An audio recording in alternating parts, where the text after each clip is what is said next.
Algeria International, you will not miss a single major political or economic event. Radio Algeria International, our voice in the world.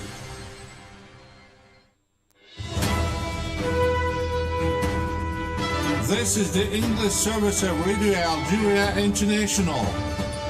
It's time for the news.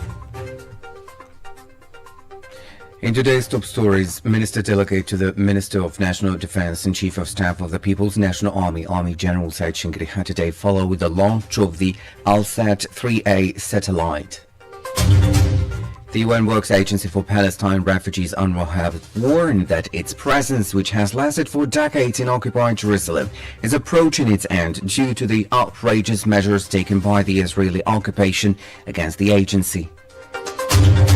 The A3 Plus group of the Security Council has called on all Yemeni parties to exercise restraint and openness to dialogue, urging them to assume their responsibilities to promote a political process in the country.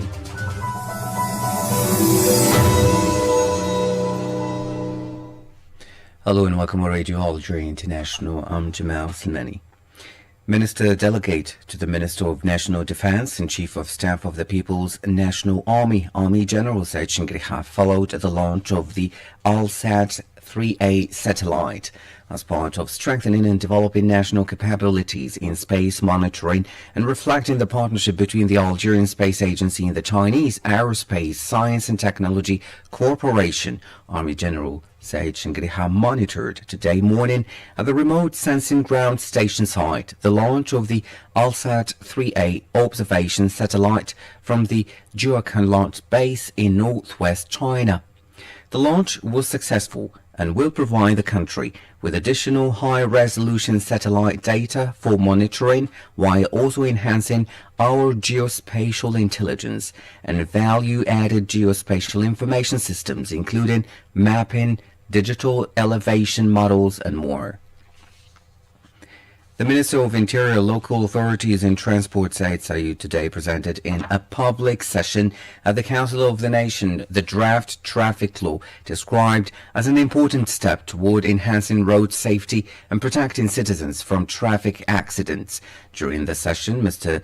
Sayed described the law as an important step to strengthening road safety, protect citizens' lives from increasingly severe traffic accidents, and regulate traffic in line with the rapid growth of vehicles and infrastructure. Algerian diplomacy during the year 2025 under the leadership of the President of the Republic, Mr. Abdelmajid Tebboune, and in accordance with his directives, played a leading role within the African Union, consolidating its diplomatic presence on the basis of deeply rooted historical principles and constructive and forward-looking approach aimed at primarily at defending the interests of the African continent, strengthening its sovereignty and affirming its place on the international stage in line with continental and international challenges. More with Masoud Sharfi. Algeria continued to safeguard the interests of the African continent through notable achievements within the African Union AU. In February 2025, Ambassador Selma Malika Haddadi was elected Vice Chairperson of the AU Commission, reflecting the confidence of AU member states. Algerian diplomacy also supported the adoption of the Statute of the African Continental Mechanism for Civilian Capacities for Disaster Preparedness and Response, an initiative of the President of the Republic, the designation of an African Day to commemorate African martyrs and victims of slavery, the transatlantic slave trade, colonialism and apartheid, and the adoption of the Oran Declaration from the 2024 African Youth Forum. In support of peace and security, Algeria secured a seat on the AU Peace and Security Council (PSC) for the 2025-2028 term. During its presidency last August, under Mr. Mohammed Khalid, Ambassador and Permanent Representative of Algeria to the AU, Algeria advanced initiatives, including the activation of the AU Peace and Security Council Counterterrorism Subcommittee, regular meetings between the Council and the Group of African States at the UN Security Council A3, and the establishment of a continental security map as a proactive decision support mechanism. Algeria's role in human rights was further recognized with the election of Ms. Shafiqa bin Saoula as Vice President of the African Court on Human and People's Rights and Ms. Sabrina Kahar as Chairperson for the African Committee of Exports on the Rights and Welfare of the Child, while Ms. Silma Sassi Safer, Ms. Shafiqa bin Saoula and Ms. Samia Borouba were appointed to the African Commission on Reparations. In 2025, Algeria also hosted major continental events, including the 4th Intra-African Trade Fair, IATF 2025, the 12th High-Level Seminar on Peace and Security in Africa, Oran Process, and the International Conference on the Crimes of Colonialism, which produced the Algiers Declaration to be submitted at African Union Summit in February 2026, in addition to organizing the 4th African Startup Conference.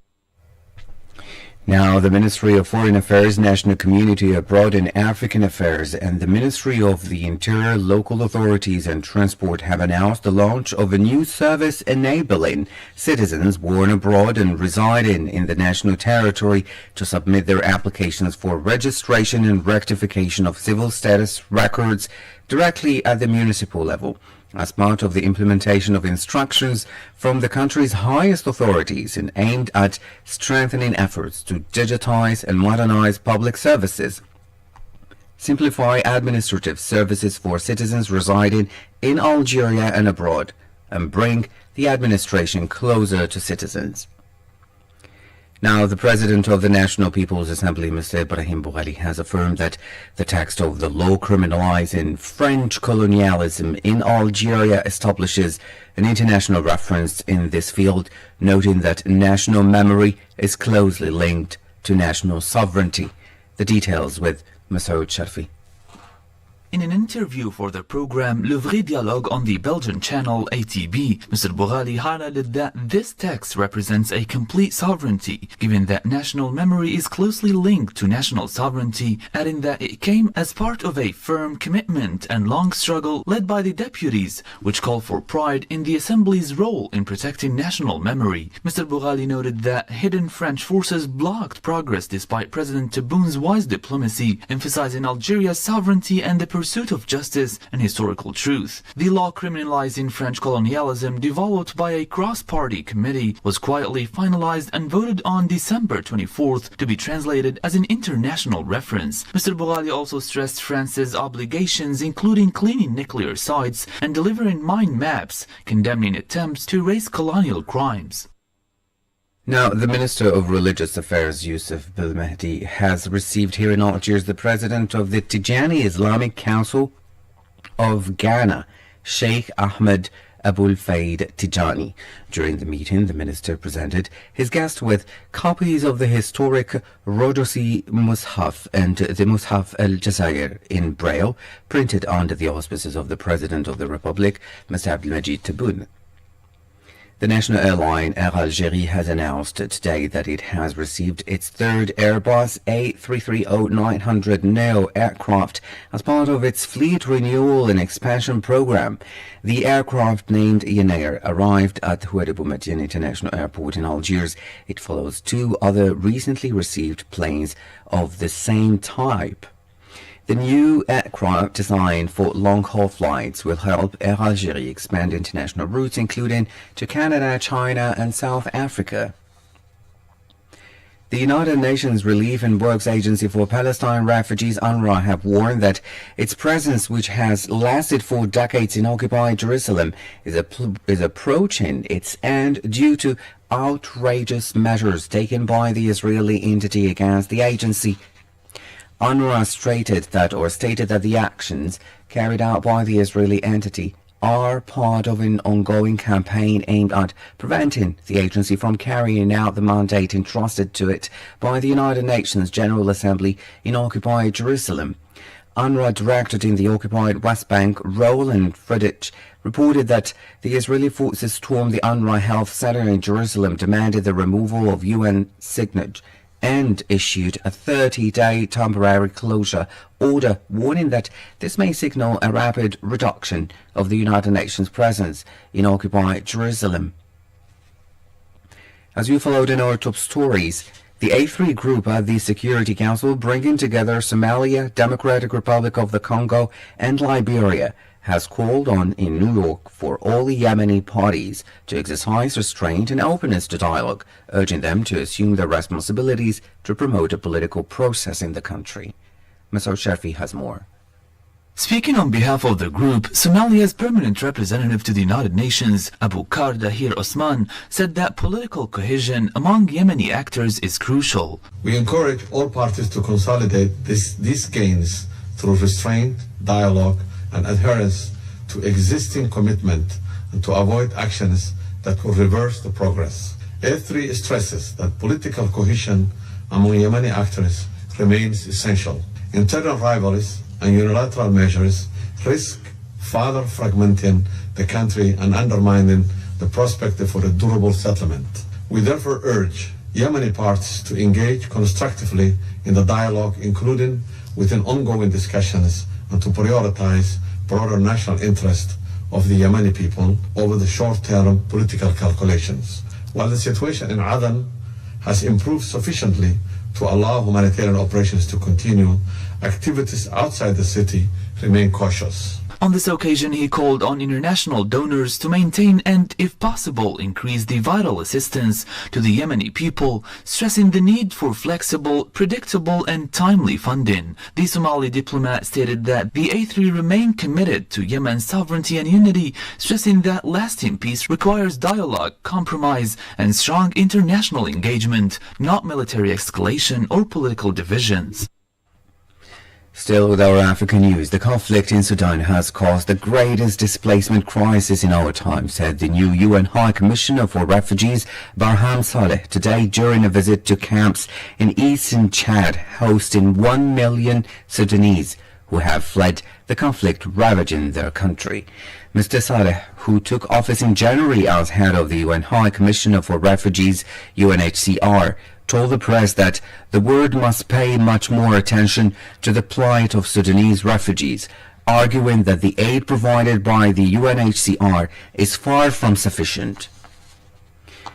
Now to Haiti. Armed gang violence in the country has forced thousands of people to flee in recent days and join the growing ranks of displaced persons. According to the United Nations Office for the Coordination of Humanitarian Affairs, OCHA, clashes in the capital, Port-au-Prince, have forced people to leave their homes. UN Secretary General spokesperson Stéphane Dujarric said that internal displacement linked to violence has doubled in the past year and has now reached 1.4 million people, or 12% of the population in Haiti. And our colleagues at the Office of the Coordination of Humanitarian Affairs tell us that clashes continue to drive people from their homes in the capital, Port-au-Prince. According to the International Organization for Migration, some 6,000 people have been displaced just since January 6th. Most of them have sought refuge with host families, while others have settled in one of two displacement sites. The escalating violence has significantly impacted humanitarian programs in the area. Our friends at Doctors Without Borders announced on January 8th that they will be suspending all of their medical activities in the Bel Air neighborhood of Port-au-Prince, that until further notice. This year, 6.4 million people in Haiti, or more than half of the population, need some sort of humanitarian aid. We and our partners are appealing for $880 million United States dollars to help 4.2 million of the most vulnerable Haitians. That was the UN Secretary General spokesperson Stéphane Dujarric on the humanitarian situation in Haiti. You're still listening to Radio Algeria International. Stay tuned.